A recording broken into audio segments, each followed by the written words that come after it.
The Town of Light, PS4, Xbox One.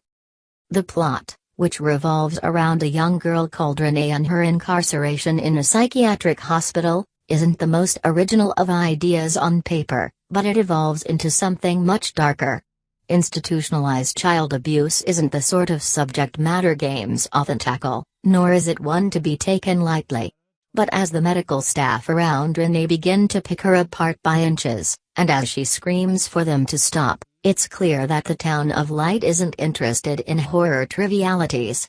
It soon becomes painfully apparent that no matter what Renée says, no matter how much she begs or screams, her pleas for mercy will not be listened to. The Town of Light is very much like being dumped into the shoes of Rosemary Woodhouse in Rosemary's Baby. That the Town of Light is based in part on events that took place in reality, in a location that's currently still standing, only adds to its flesh-crawling atmosphere.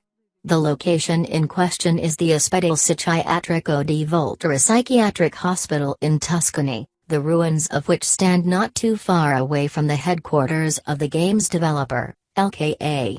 If this building looks anything like it does in the game as it does in real life, and the urban explorers that regularly venture inside heavily suggest that it does, then Volterra is one of the best environments for a horror story since director Brad Anderson came across the Danvers State Mental Hospital, which became the location for the movie Session 9.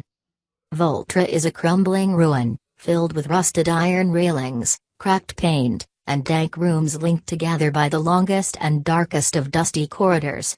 The atmosphere is so oppressive you could choke on it. Unlike Session 9, however, the Town of Light isn't interested in manufacturing scares rooted in supernatural occurrences. It doesn't need them. As I wandered through the hospital, I realized that I'm not so much playing a game as I am on a sort of documentary-like journey with the game's narrator, Renée, as she tries to piece together the horrors of her past.